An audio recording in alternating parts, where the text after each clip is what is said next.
मेरे प्यारे विद्यार्थियों का कार्बनिक यौगिक के फिर एक नए शानदार वीडियो में स्वागत है। हम जो इस वीडियो में बात करने वाले हैं क्रियाशील मूलक के बारे में। ठीक है, क्रियाशील मूलक किसे कहते हैं, क्रियाशील मूलक होता क्या है, ठीक है, और ये इसको किस प्रकार इसको परिभाषित किया जाता है। ठीक है, तो क्रियाशील मूलक को इंग्लिश में बोलते हैं फंक्शनल ग्रुप, और शॉर्ट फॉर्म में इसको एफजी लिखते हैं, और इसका जो पूरा नाम होता है फंक्शनल ग्रुप यानी क्रियाशील मूलक। ठीक है, तो क्रियाशील मूलक आखिर कहते किसे हैं, इसका परिभाषा क्या है। ठीक है, इसको परिभाषा दिया गया है कि किसी भी कार्बनिक यौगिक में जुड़ा हुआ परमाणु का वह समूह जिस पर यौगिक का रासायनिक गुण निर्भर करता है उसे क्या कहते हैं, क्रियाशील मूलक कहते हैं। फिर से बात समझिए, किसी कार्बनिक यौगिक में जुड़ा हुआ परमाणुओं का वह समूह जिस पर इसका रासायनिक गुण निर्भर करता है उसे क्या कहते हैं, क्रियाशील मूलक कहते हैं। इसको परिभाषा यहाँ पर लिखते हैं और इसके एक एग्जाम्पल हम समझते हैं। देखिए, कार्बनिक यौगिक में कार्बनिक यौगिक में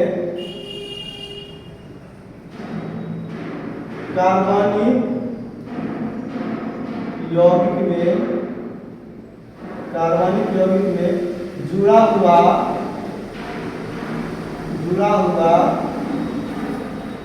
परमाणुओं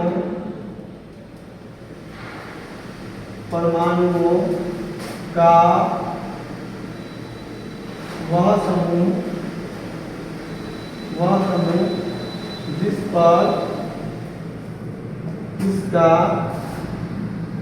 पर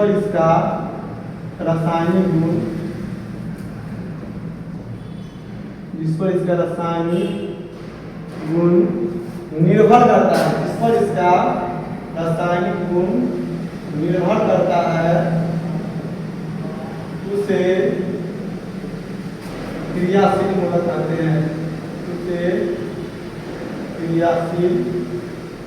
मूलक कहते हैं।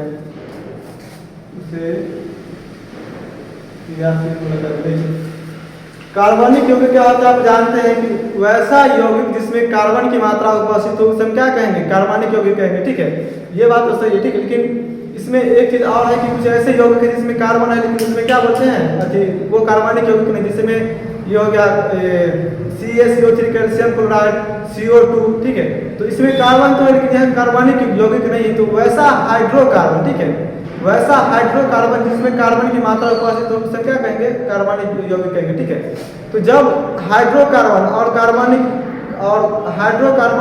हाइड्रोकार्बनिक यौगिक होगा उसके साथ ये जो समूह लिखे हुए हैं इसमें से कोई भी एक समूह जुड़ जाएगा तो वह किसके समान व्यवहार करेगा, अगर वो समूह जुड़ जाएगा तो वो एल्कोहल के समान, अगर वो जुड़ जाता है तो वह इथाइल के समान। ठीक है, ये चीज होता है क्रियाशील मूलक में। जैसे में यहाँ देखिए, यहाँ हम कुछ क्रियाशील मूलक की संरचना लिखे हैं, ये क्रियाशील मूलक के नाम है, और यहाँ कार्बनिक यौगिक का नाम लिखेंगे कि कौन से कार्बनिक यौगिक में ये क्रियाशील मूलक पाए जाते हैं। ठीक है, जैसे में यहाँ पहला है क्या, OH बॉन्ड OH, इसको बोलते हैं हाइड्रा ऑक्साइड। हाइड्रा ऑक्साइड का संरचना क्या होता है, बॉन्ड OH होता है। ठीक है, और ये जो हाइड्रा ऑक्साइड है ये एल्कोहल में पाया जाता है। किसमें, एल्कोहल,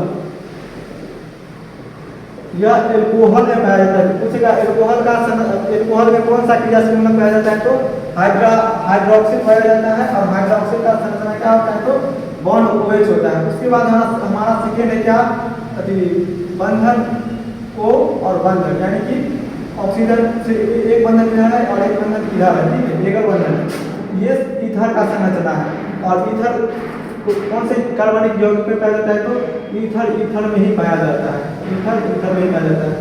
उसके बाद है कार्बन जो है वह दो बंधन द्वारा ऑक्सीजन से जुड़ा हुआ है।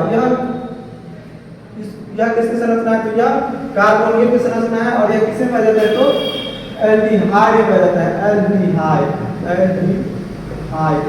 एल्डिहाइड की क्या करते हैं, कीटोन करते हैं, एल्डिहाइड या कीटोन। यह कार्बन जब दो ऑक्सीजन से जुड़ा हुआ रहेगा तो इसको क्या कहेंगे, कार्बोनिल कहेंगे, और कार्बोनिल समूह किसमें पाया जाता है, तो एल्डिहाइड यानी कि कीटोन में पाया जाता है। ठीक है, उसके बाद है कार्बन से एक समूह इधर निकला हुआ है, और कार्बन से दो बंधन द्वारा ऑक्सीजन जुड़ा हुआ है, और एक बंधन द्वारा NH समूह जुड़ा हुआ है, NH2। ठीक है, NH2 समूह जुड़ा हुआ है, तो इसको हम क्या कहते हैं, इसको कहते हैं एमाइड, और एमाइड किस यौगिक में पाया जाता है, तो एमाइड में ही पाया जाता है, एमाइड में ही पाया जाता है। ठीक है, उसके बाद है बंधन NH2, बंधन NH2, एकल बंधन NH2, यानी कि NH2 से एक बंधन निकला हुआ है, इसको बोलते हैं प्राइमरी एमिनो। ठीक है, तो प्राइमरी एमिनो किस में पाया जाता है? तो प्राइमरी एमिनो प्राइमरी एमीन में पाया जाता है। कुछ नहीं करना है, प्राइमरी एमिनो जो है वो हमारा प्राइमरी एमिनो हमारा प्राइमरी एमीन में पाया जाता है। किसमें पाया जाता है? प्राइमरी एमिनो को हटाकर सिर्फ एमीन लगा देना है, सिर्फ अंतर यहाँ देखिए, प्राइमरी, ठीक है, प्राइमरी, प्राइमरी मतलब प्रथम, ठीक है, यानी कि एमिनो के स्थान पर हमें यहाँ एमीन लगा देना है, नो के जगह पर नो लिखना है। ठीक है, उसके बाद है यहाँ देखिए NH समूह जो है, NH समूह को क्या बोलते हैं? सेकेंडरी एमिनो बोलते हैं, यानी कि द्वितीय एमिनो। और द्वितीय एमिनो का एमिनो जो है किस यौगिक में पाया जाता है? तो यह सेकेंडरी एमीन में पाया जाता है, सेकेंडरी एमीन में पाया जाता है। किसमें? सेकेंडरी एमीन में पाया जाता है। ठीक है, उसके बाद है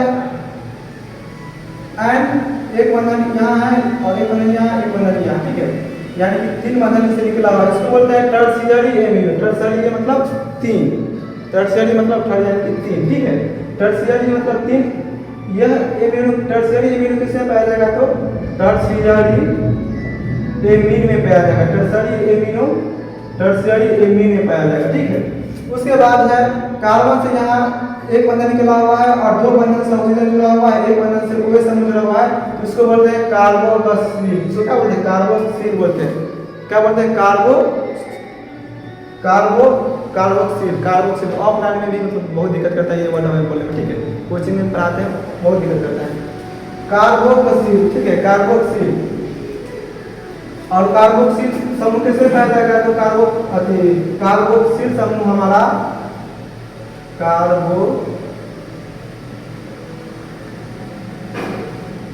कार्बोक्सिलिक अम्ल में पाया जाएगा, कार्बोक्सिलिक अम्ल में पाया जाता है।